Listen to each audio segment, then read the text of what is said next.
ვისაც ჯურფასო მეგობრებო, მსვენელებო, მაყურებლებო. დღეს მინდა მე თქვენ შემოგთავაზოთ ერთი ძალიან საინტერესო ვიდეო, რომელიც ეხება მზეს. მზეს უჩნდება ასეთი კითხვა. მზე როგორ იწის თუ კოსმოსში არ არის ჟანგბადი? და ეხლა თქვენ მოგასმენინებთ ფეინმანის პასუხს. მე თქვენ ერთ-ერთი ვიდეო ფეინმანის წარმოგიდგინეთ ელექტროდენთან დაკავშირებით. ეს არის შემდეგი მორიგი ვიდეო. ძალიან საინტერესო თემაა. და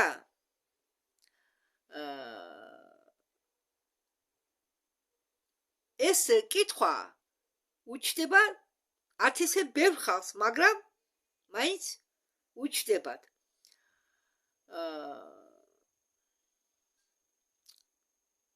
ჩვეულებრივი ცეცხლი მიწაზე ჟანგბადის გარეშე არ ცოცხლობს. სანთელი, კოცონი, აირის პლიტა ყველაფერი ითხოვს ჟანგავს. მზე კიდია ცარიელ კოსმოსში, სადაც არ არის ხაერი, არც ქარი, არც ჟანგბადური ატმოსფერო. მე აქანი შესრულება მინდა შემოვიტანო. ცარიელი კოსმოსი არ არის, ხო? იმიტომ რომ კოსმოსი სულ ესწრებიან კოსმოსური ენერგიები. ენერგიები, რომელსაც არქვევენ ვარსკვლავები, პლანეტები, ხო? ხდება ჭიდრო მოძრაობა ენერგიებისა, ზოგი მაგალითად ვარსკვლავური გროვებში არის რადიაციული ფონი. ასე რომ კოსმოსი არასდროს არ არის ცარიელი. ის ჩვენ გავაგონებდნენ ეს ჯვარის სისტემის ისაა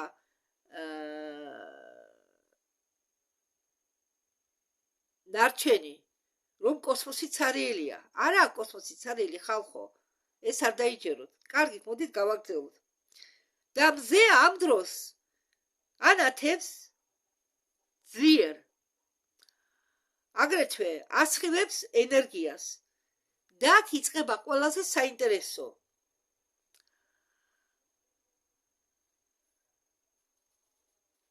მზე არ იწვის იმ გაგებით, რა გაგებითაც იწვის რამე დედამიწაზე. ჩვენ მივეჩვიეთ ამას, რომ ყველაფერი იწვის, ხო? რადგან ჟანგბადია. ჟანგბადია ატმოსფეროში. მაგრამ რას ნიშნავს სიტყვა წვა? როდესაც თქვენ ანთებთ სანთელს, რას ხედავთ? ალს, სინათლეს, სითბოს გრძნობთ და თითქოს და ცეცხლი ჭამს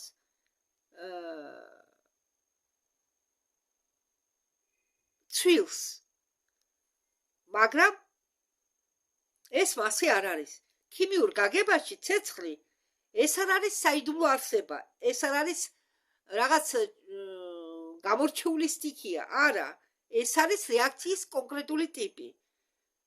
ცვილი, სანთლები შეიცავენ უმეტესწილად ნახშირ ბაძს და წყალბადს. როდესაც სანთელი იწვის, ეს ატომები შედიან ძალიან სწრაფ ქიმიურ კავშირში ჟანგბადთან, რომელსაც ღებულობენ ხაერისაგან. ნახშირბადი ურთება ჟანგბადს და გადაიქცევა ნახშირ ჟანგად. წყალბადი ურთება ჟანგბადს და ქმნის წყალს, ორთქლს. ამ გარდაქმნის პროცესში გარეთ გამოდის ენერგია სინათლის და სითბოს სახით. ამას უწოდებთ ჩვენ საერთოდ დედამიწელები წვას.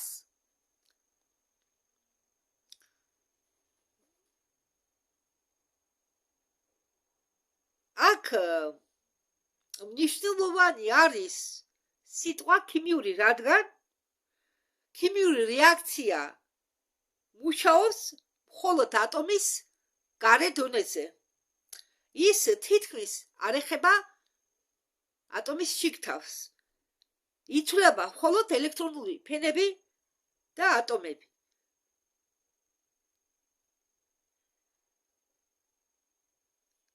აქანე ატომები ერთმანეთს გადაეჯაჭვებიან და ქმნიან ახალ მოლეკულებს, მაგრამ თვით ატომური ბირთვები რჩებიან თითქმის ხელუხლებელი. ისინი დგალარიან გვერდზე, თითქოს და ნამდვილი მოქმედება ხდებოდეს პერიფერიაზე. და თუ მზე მაგალითად იწვის ამ გაგებაში, მას დასჭირდებოდა ჟანგბადი, მაგრამ საქმეც იმაშია, რომ მზე ამით არა დაკავებული. ის არ წარმოადგენს ელექტრონებს, მზე არ თამაშობს ქიმიაში, ის მუშაობს უფრო სიღრმისეულად. იქ სადაც ნივთიერება ატიებს იყოს მსგავს იმ ნივთიერებას, იქ ნივთიერება, რომელიც ატიებს დამსგავსებას იმ ნივთიერებაზე, რომელსაც ჩვენ ხვდებით ჩვენ ყოველდღიურ ცხოვრებაში, სურათი ხდება უფრო გასაგები და საშიში. მზე ეს არის გიგანტური ბურთის მაგვარი ნივთიერება, რომელიც შედგება უმეტესწილად წყალბადისაგან და გელიისაგან. უხეშად რომ ვისაუბროთო, მასის მიხედვით მიახლოებით 73%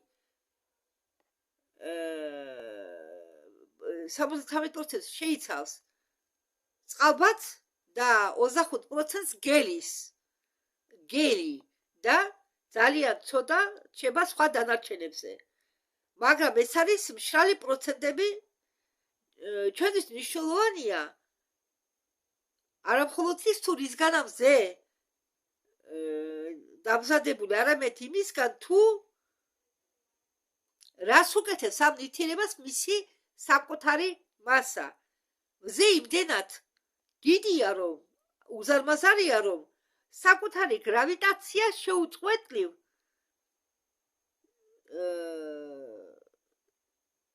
როგორ გითხრათ, წნეხავს მას მთელი ძალით და მთელი ეს კოლოსალური მასა ცდილობს ვარსკვლავი შეკუმშოს. შიგნიდან სუბუქად კი არა, თანდათანობით კი არა, არამედ უცებ, უნდა ვარსკვლავი უცებ შეკუმშოს. ყოველი ზედა ფენა მზისა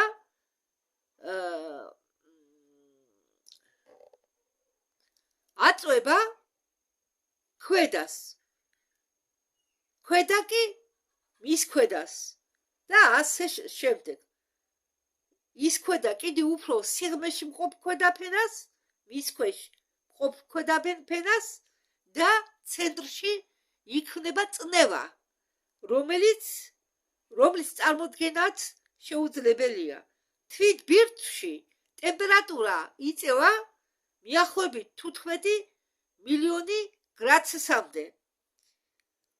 სიბრტყე იქ 150 გრამია სტიმზე. ეს მიახლოებით ოქროზე 10-ჯერ უფრო მჭიდრო მასაა. ენერგია იბადება მხოლოდ მზის შიდა სფეროში, მის სიღრმისეულ ცენტრში, მიახლოებით მზის რადიუსის შიდა მეოთხედში. ესე იგი იმ რაიონში 175 კილომეტრით ცენტრიდან, ესე იგი იმ რაიონში, რომელიც განლაგებულია ცენტრიდან 174,000 კილომეტრი. დაფიქრდით, მთელი ვარსკვლავი ანათებს იმ ცენტრალური ზონით დამსახურებით, იმ ცენტრალური ზონის დამსახურებით და ამ ტემპერატურების დროს, ამ ასეთი სიმჭიდროვის დროს ჩვეულებრივი მატერია ატიებს არსებობას. ჩვენ როგორც ვიცნობ ჩვენ მათ ფორმაში არანაირი მოლეკულები, არანაირი ნორმალური ატომები, არანაირი ქიმია ჩვეულებრივ ასლში, ამიტომ ამდაგვარი ტემპერატურის დროს ელექტრონებს მეტი არ შეუძლიათ შვიდად იჯდნენ მათ ბირთვების გვერდით და წყდებიან. იმ ადგილს მატერია გარდაიქმნება პლაზმაში.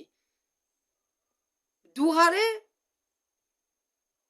ბობოქარი, ოკეანე თავისუფალი ბირთვებისაგან და ელექტრონებისაგან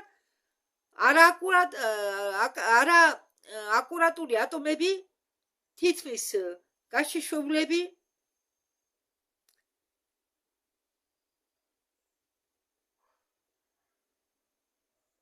და აქ ჩნდება სხვა ისმევა სხვა შეკითხვა. თუ ბირთვები, წყალბადის ბირთვები, ეს კი არის პროტონები, ყველა არის დადებითად დამუხტული, ისინი ხო უნდა ესე იგი მოსცილდნენ თავის როგორ გიხართ ისინი უნდა წყდებოდნენ ბირთს. სულ უნდა წყდებოდნენ, გარბოდნენ უნდა ბირთვისაგან. და საერთოდ როგორ შეუძლიათ მაგათ ერთმანეთს მიეწებონ, ხო? და აქ იწყება არა მხოლოდ ფიზიკა, არამედ ნამდვილი ბუნების მაგია. მაპატიეთ პირიქით, ბუნების ნამდვილი მაგია. წარმოიდგინეთ ორი მაგნიტი, რომლებიც ცდილობენ ერთნაირი პოლუსებით მიზიდონ ერთმანეთთან.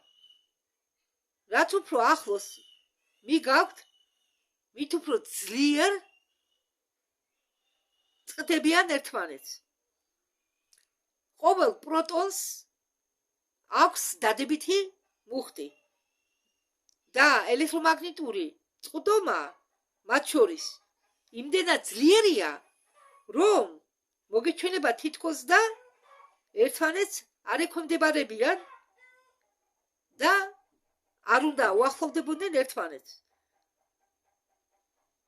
იმისთვის რომ ორი პროტონი ერთმანეთს მიეწებოს, მათ სჭირდებათ რომ დაახლოვდნენ ერთმანეთს ფიტომეტრი მანძილის სიახლოვეს მაინც. ეს არის მიახლოებით 1 კვადრილიონი ნაწილი მეტრისა ატომური ბირთვის მასშტაბი, ხო? მაგრამ ამ მასშტაბამდე მათ არ უშვებს კულონოვის ბარიერი, ელექტრონული მოწყვეტა და მაინც მზის ბირთვში პროტონები ეჯახებიან ამდაგვარ პროცესს ისე ტემპერატურის დროს და სიმჭიდროვის დროს, რომ ზოგჯერ ძალიან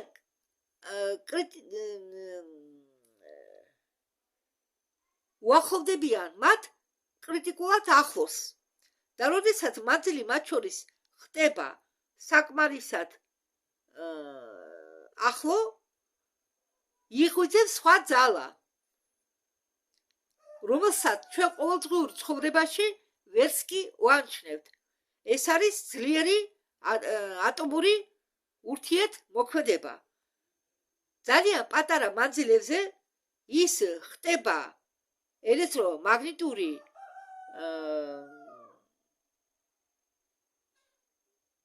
წყდომაზე უფრო ძლიერი და ბუკვალურად იტაცებს ნაწილაკებს და თითქოს კერავს მათ ერთმანეთში. ეს მომენტი უნდა შეიგრძნოთ. დედამიწაზე, როდესაც რამე იწვის, ატომები უბრალოდ იცვლიან პარტნიორებს. ქიმიური ცეკვის პარტნიორებს. ანუ, ესე იგი ხდება ქიმიური პროცესი და მზეში ხდება სრულიად სხვა პროცესი. იქ ბუნება ბუკვალურ აზრში ამტრევს მატერიის ძველ იდენტურობას და აგროვებს ახალს. ქიმიური წვა ეხება ატომის პერიფერიას, მზის რეაქცია შედის ატომის ბირთვში,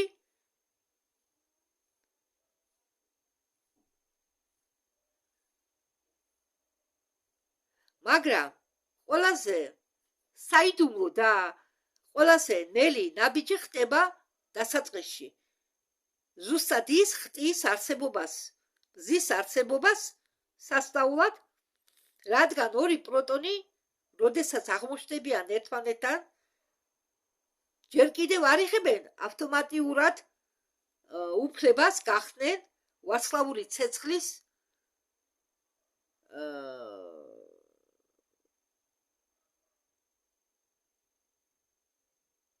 საწყისად, ხო? თავარი ძრავა მზისა ეს არის ეგრეთ წოდებული პროტონური ჯაჭვი. პროტონი, სიტყვა პროტონისაგან. ორჯერაა პროტონი ნახსენები. პროტონური ჯაჭვი. ეს პროცესია, რომელშიც წყალბადი ნაბიჯით ბადებს გელის. ანუ წყალბადიდან იბადება თანდათანობით გელიუმი, გელი. პირველი ნაბიჯი უცნაურია.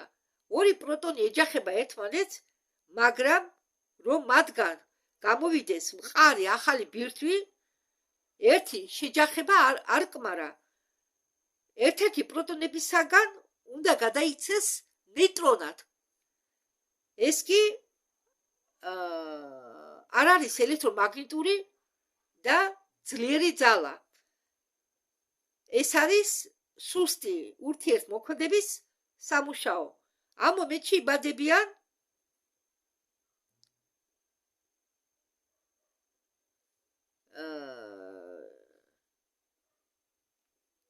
დეტერი, მძიმე წყალბადი, პოზიტრონი და ნეიტრინი. და აქ დაფარულია ის დეტალი, რომლისგანაც გაშეშდები. რატომ? როდესაც უყურებ ჯოჯოხეთურ ტემპერატურას მზის ბირთვის მუშაობისას, ეს პირველი ნაბიჯი ხდება ძალიან ნელი. ნელად უფრო სწორად. ძალიან ნელად. ესე იგი, თანამედროვე შეფასებით ლოდინის საშუალო დრო ამ წარმატებული პროტონური შეწყვლისა ცალკე პროტონისთვის შეიძლება შეადგენდეს 9 მილიარდი წელი. პარადოქსალურია, ხო? მზე თითქოს და არის სიმბოლო ფეთქებად ენერგიისა, ზუსტად ამიტომ მზე არ ფეთქდება და არ იწვის მომენტალურად. მისი ძრავა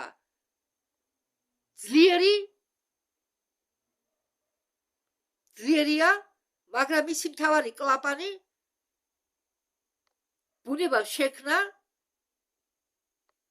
ჭიდრო. შემდეგ პროცესი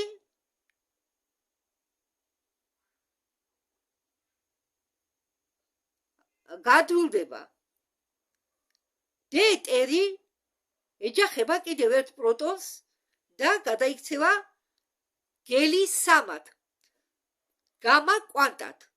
კიდე გამიმეორებ, გამა კვანტად. რუსულში 2 მოიწერება. შემდეგ ამ გელის 3-ის შემდეგ ამ გელიუმი თუ ქართულად გელიუმი ალბათ, ხო? გელიუმის 3-ის 2 ბირთვი ხტებიან ერთმანეთს და შეწყმიან ერთმანეთს. და ქმნიან გელი ჩეტებს და ზედმეტი 2 პროტონი ამოიგდება უკან.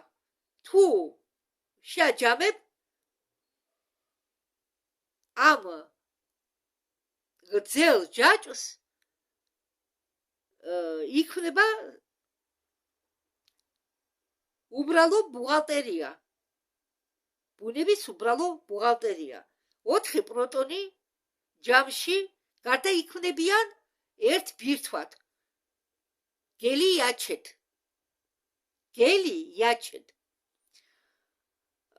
ამას მიმატებული იბადებიან პოზიტრონები, ნეიტრინები, ფოტონები, რომლებიც წარმოადგენენ ძალიან მაღალი ენერგიის ნივთიერებებს, ანუ ეს ყველაფერი პოზიტრონები, ნეიტრონები და ფოტონები არიან მაღალ ენერგეტიკული. ერთ მასეთ სრულ ჯაჭვზე მოდის ენერგია მიახლოებით 26.7 მეგა ელექტროტისა. ადამიანურ ენაზე რომ თქვათ, ეს თითქმის სასაცილოა. თითქოს და რაღაც მიკროსკოპიული ნაწილაკი, ხო? მაგრამ მზეზე უпростоრად მზე არსებობს ერთი რეაქციის დონეზე კი არა. ის არსებობს რეაქციების რაოდენობის, მრავალი რეაქციების რაოდენობის დონეზე, რომლებსაც ადამიანური ტვინი ვერ აღიქვავს. ზუსტად აქ ჩნდება შოკირებადი შეკითხვა. თუ 4 პროტონებისგან იქნება ერთი გელი, რატომ გამოიყოფა ამდენი ენერგია? რატომ გამოიყოფა ბევრი ენერგია, ხო? როდესაც 4 პროტონი ჯაჭვის ბოლოში გარდა იქნებიან გელიუმი 4-ის ბირთვში, თურმე ეს ახალი გამოჩეკული ბირთვი იწონის იმასე ნაკლებს, ვიდრე დანარჩენი გამომავალი ნაწილაკების მასის ჯამი, უпростоრად ჯამი. სადღაც 0.7%-ზე ნაკლები. მაგრამ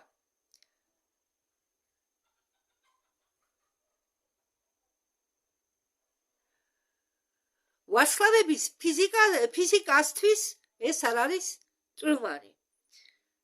ეს არის ჩვეულებრივი ლოგიკის, ასე ვთქვათ,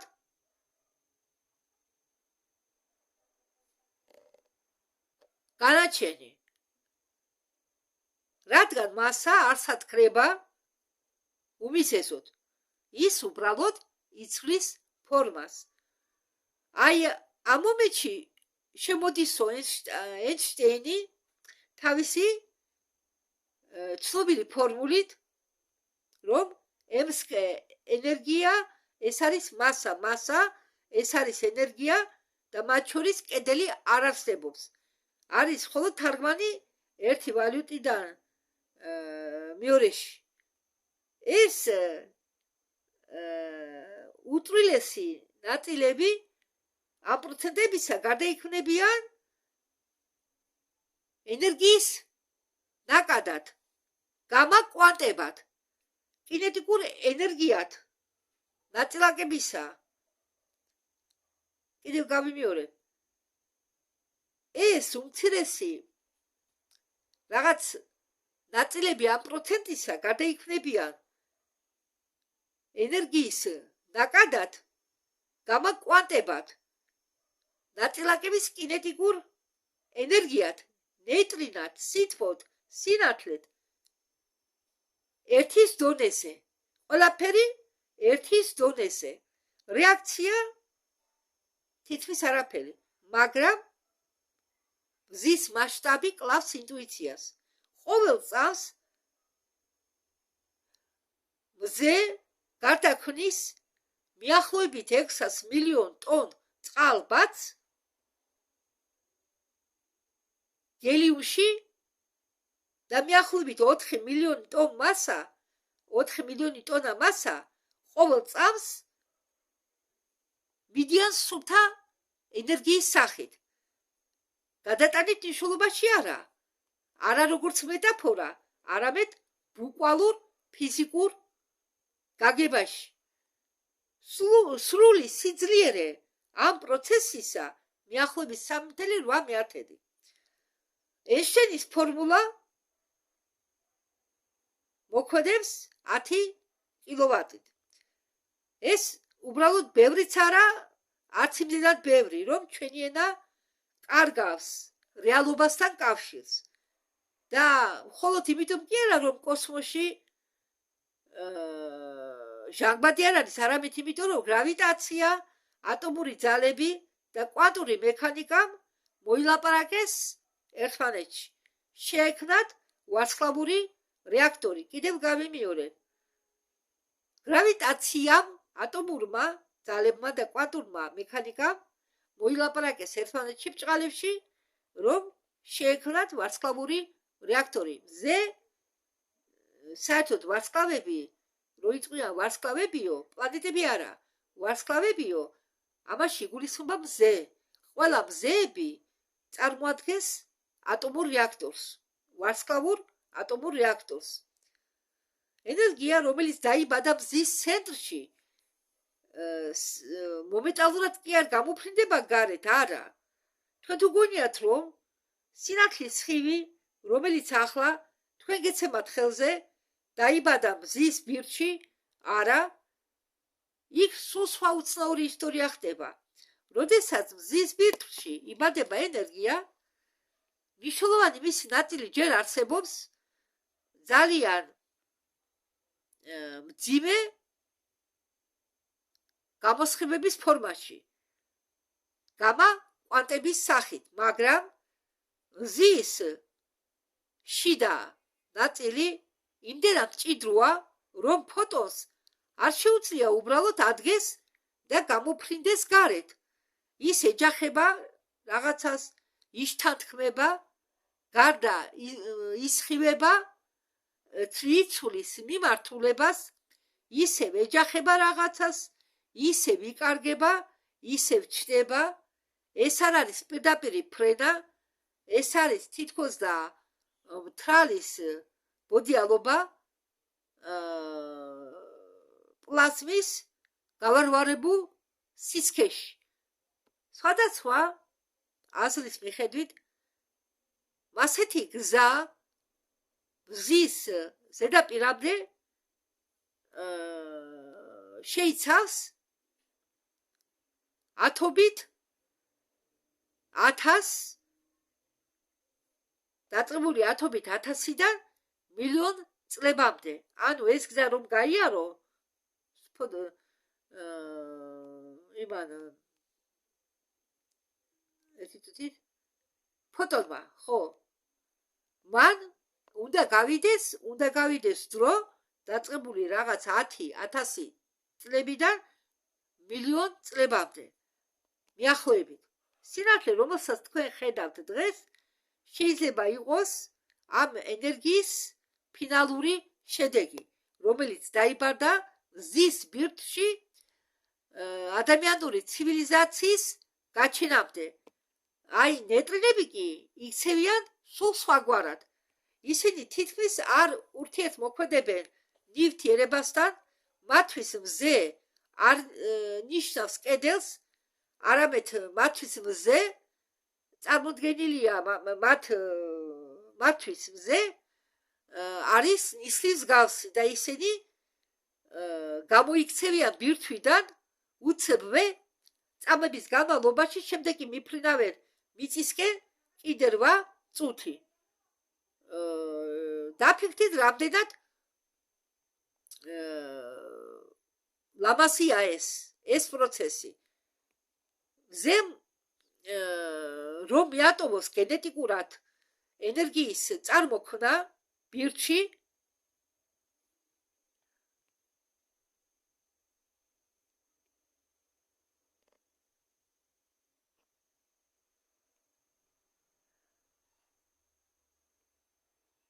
ფოტონები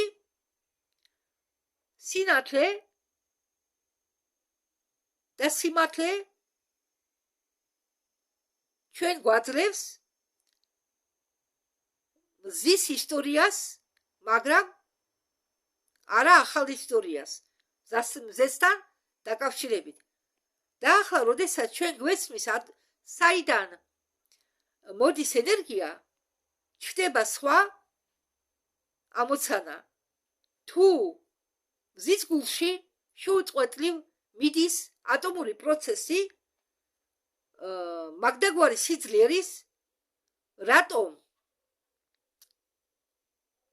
არ ფეთქდება როგორც ჭურვი და არ იფანდება? რატომ ინარჩუნებს ფორმას საერთოდ? პასუხი ამ შეკითხვაზე არის ერთ-ერთი ელეგანტური მექანიზმები მთელ ასტროფიზიკაში. მზე ინარჩუნებს ფორმას, იმიტომ კი არა, რომ ის მშვიდია. არამედ მზე ინარჩუნებს ფორმას, იმიტომ რომ მის შიგ შეუჩერებლად მიდის ბრძოლა ორი აბსოლუტური გიგანტებს შორის. პირველი ძალა, ეს არის პირველი გიგანტი, ეს არის პირველი ძალა, გრავიტაცია. მზის მთელი მასა შეუწყვეტლივ იზიდავს ნივთიერებას შიგ და ცდილობს მზე შეკუმშოს. უნდა ჩამოაგდოს ის, უნდა დააბრწყელოს შიგნიდან, გაჭყლინტოს ცენტრისკენ. მეორე ძალა, მეორე გიგანტური ძალა, მეორე გიგანტი, ეს არის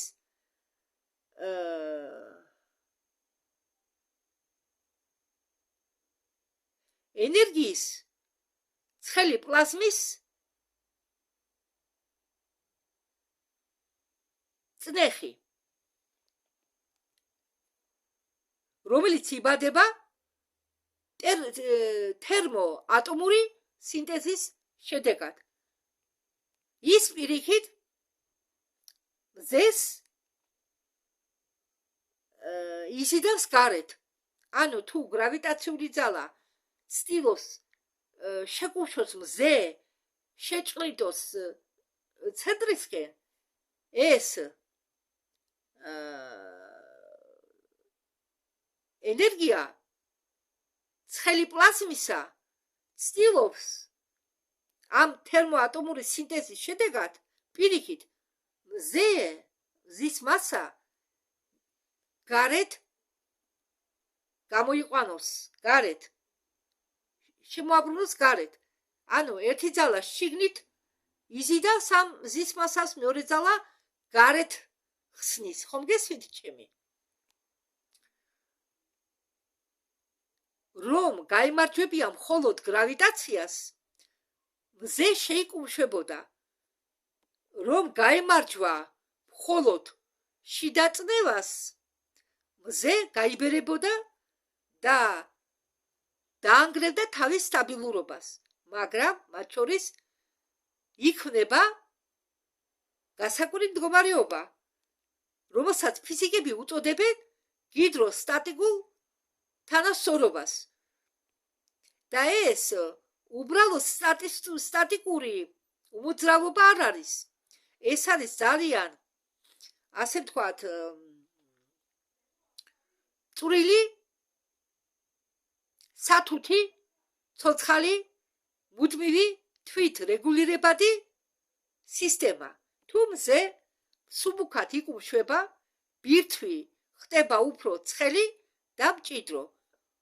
სინთეზის რეაქციები ჩქარდება, წნევა იწევა, ვარსკვლავი ისევ იწყებს შიგნიდან შეკუმშვის პროცესს და მზე თუ პირიქით ფართოვდება, ბირთვი ცივდება და მისი სიმჭიდროვე ეცემა. სინთეზი ნელდება, შიდა წნევა სლაბდება და გრავიტაცია ისევ აგროვებს ამას ყველაფერს ცენტრისკენ. გრავიტაცია არ უშვებს არცად ამათ. ისევ ცენტრისკენ იზიდავს და აგროვებს მას ცენტრისკენ. ესე იგი მზეს არ გაჩნია არანაირი რიჩაგები, რამე დანადგარები, არც კლაპანები გააჩნიათ, არც მექანიზმები გააჩნიათ ჩვენ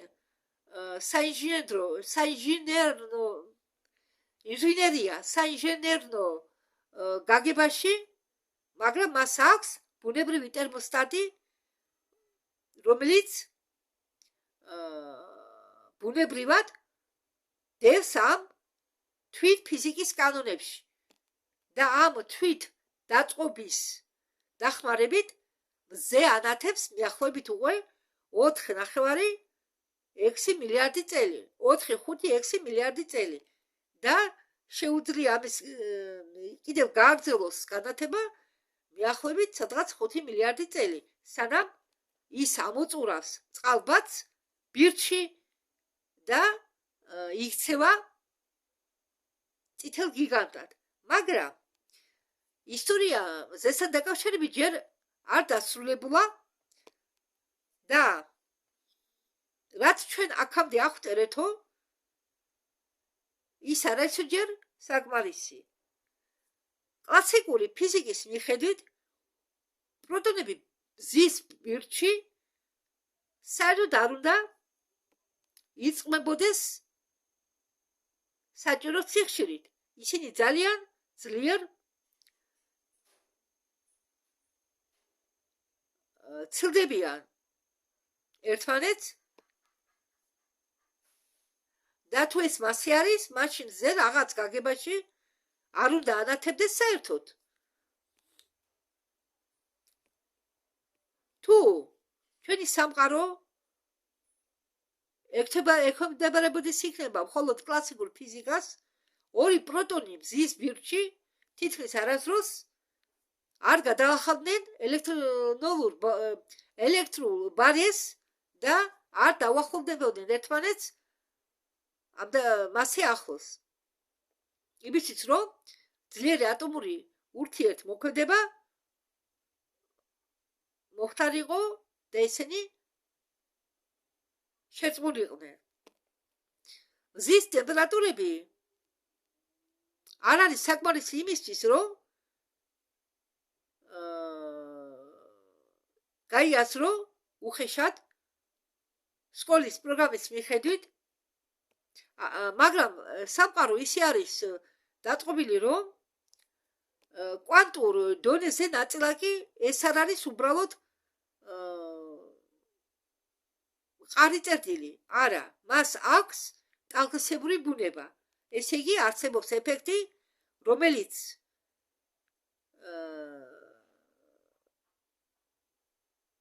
გაისმის როგორც გონებაზე დაცინვა. რატო? კვანტური ტუნელირება. ზოგჯერ ნაწილაკი გადის ბარიერს, რომელიც თითქოს და ვერ გადალახავს მას კლასიკური კანონების მიხედვით. იმიტომ კი არა, რომ მან იპოვა შემოსავალი გზა. არა, იმიტომ რომ ძალიან მკვეთრად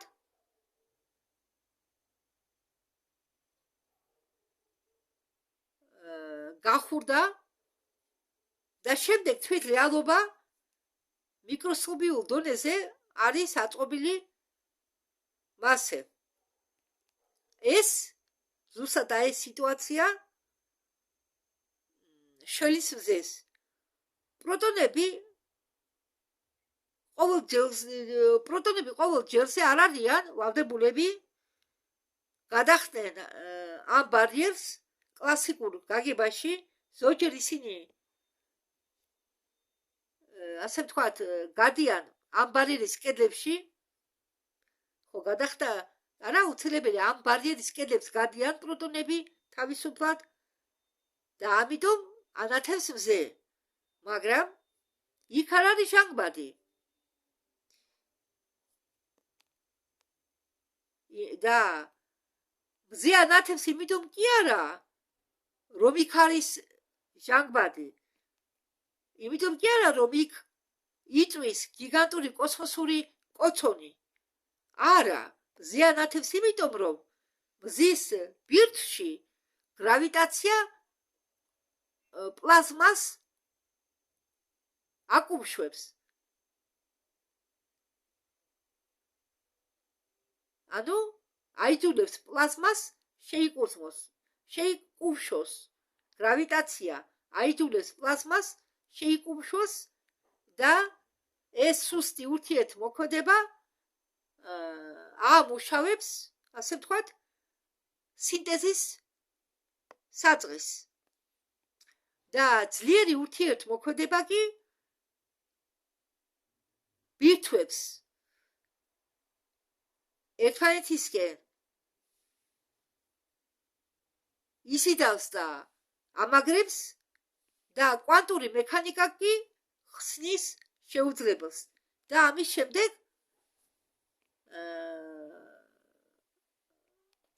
ასეთი მოკლე პასუხია. მზე არ იწვის. მზე სინთეზირებს. იმას, რასაც ჩვენ დედამიწაზე ვუწოდებთ ცეცხლს, ეს არის ქიმიური რეაქცია ჟანგბადის მონაწილეობით. იქ გარდა ესე იგი გარდა იქნებიან კი არა პერისტრაევა იცა გადაიწყობიან, ხო, აი სიტყვა გამახსენდა. იქ გადაიწყობიან ელექტრონული გასები, ქმნიან ახალ მოლეკულებს, გამოყოფენ სითბოს, ეს არის ქიმია. ხო, ალბათ ისა მე ასენელა რომ ვკითხულობ ამას, იმიტომ ვკითხულობ, რომ ძალიან რთული თემა, საინტერესო თემა და რთული თემა. და ჩემი სიტყვები რომ გაიგოს მსმენელმა, ამიტომ ვკითხულობ ასე შენელებულად, რომ რამე არ გამოგჩეთ და გაიგოთ ყოველი ჩემი სიტყვა. ამიტომ არ გაგიკვირდეთ. რობოტივით გამომდის, ხო? მზე მუშაობს სხვაგვარად. მზე არ მუშაობს ქიმიურად. არა, მზე მუშაობს ატომურ სინთეზზე. მის ბირთვში წყალბადი გადაიქმნება გელიუმში და ის მცირე მასის მცირე ნაწილი იქნება როგორც მასა და ჩდება როგორც ენერგია. არანაირი ჟანგბადი ამისთვის არა საჭირო. ამისთვის საჭიროა მხოლოდ ძალიან მაღალი ტემპერატურა, უზარმაზარი სიმჭიდროვე, გრავიტაციული შეკუმშვა და ბუნების ფუნდამენტალური ძალები.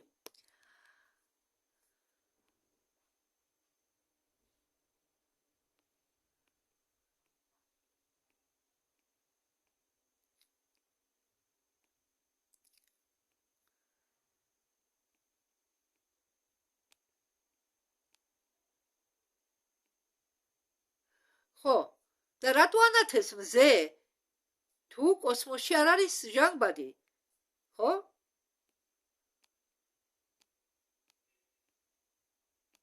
ეს უკვე თითქმის ახსნა იმ კაცმა.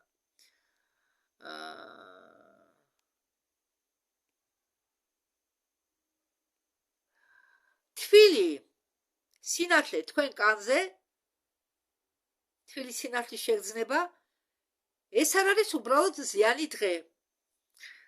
ეს არის შედეგი სუსტი ურთიერთმოქმედებისა, გრავიტაციის ძლიერი ურთიერთმოქმედებისა და კვანტური ტუნელირიზირებადი მექანიზმისა, რომლებიც ერთად მუშაობენ ამ ვარსკვლავის სიღრმეში უკვე მილიარდი წლების განმავლობაში.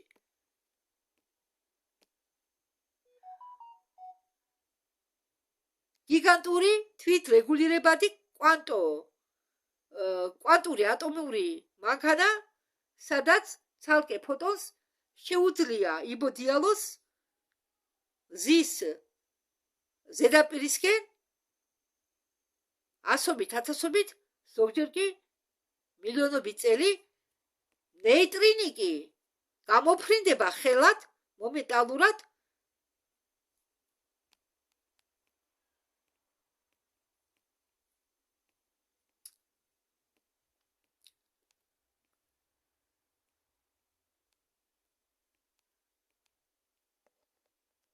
და მე ამით ჩემი ვიდეო დავასრულე. არ ყოფილა გრძელი ვიდეო, ძალიან კარგი გამიხარდა, იმიტომ რომ ძალიან რთული თემა. ხო, ახლა მე სიმართლე გითხრა, კარგად არ ვირკვევი არც ფიზიკაში, არც რაღაც წარმოდგენები მაქვს, კი, როგორ არა, ფიზიკაში და ქიმიაში მე რაღაც წარმოდგენები მაქვს, მაგრამ ახლა იმ დონეზე არ ვირკვევი, რა დონეზეც აქამდე ტერმინებია წარმოდგენილი, მაგრამ მე ვცდილობ. მამაჩემის წიგნები მაქვს, რომლებიც დაკავშირებულია ასეთ საინტერესო თემებზე, როგორც კვანტური მექანიკა, როგორც სივრცე და დრო. ძალიან გამიხარდა, რომ ეს წიგნები ვნახე. ამ წიგნებს ხელიდან არ უშვებ, მაგრამ საქმეც იმაშია, რომ წვრილად წერია. წვრილად. და ცოტა მიჭირს მაგის საკითხვა. უკვე მე წვრილად ასვებით დაწერილი, წვრილად დაწერილი წიგნების საკითხვა ძალიან მიჭირს. მაგრამ მაინც რაღაცის ამოკითხვა არის შესაძლებელი. და ძალიან გამიხარდა. იცით რა? რაღაცას გეტყვით, არ გამიბრაცეთ. ალბათ გაგიგონიათ მარია შლოენი. მე მისი ბევრი ვიდეო არ მაქვს დადებული, ეს არის ბლოგერი არხისა ლიგა სვაბოდნიხ ნაცი. და მან ერთ-ერთ ვიდეოში თქვა, რომ მას კურატორებმა უთხრეს, ზეციური მასწავლებლებმა უთხრეს მას, რომ გაიცნოს კვანტურ მექანიკას, კვანტურ ფიზიკას, რადგან მთელი კოსმოსი ეს არის კვანტური სივრცე და იქ მოქმედებს კვანტური ფიზიკა, მოქმედებს საკრალური გეომეტრია, მოქმედებს მათემატიკა და ამიტომ მე ის რაც სკოლაში თითქმის არ მესმოდა, მე თანდათანობით ვერ ვყვევი ბევრ რამეში. ხო, ახლა ინტერნეტი თუ გაქვთ, შეგიძლიათ შეიყვანოთ ძიება და ნებისმიერ კითხვაზე მიიღებთ პასუხს. ამიტომ თუ რამე საკითხები დაგაინტერესათ, არა ახლა წიგნი თუ არ გაქვთ, ეს არის პრობლემა, იმიტომ რომ ინტერნეტში ყველა თემებზე შეგიძლიათ პასუხების მიღება. კარგი, დიდი მადლობა ყურადღებისთვის. ხვალამდე.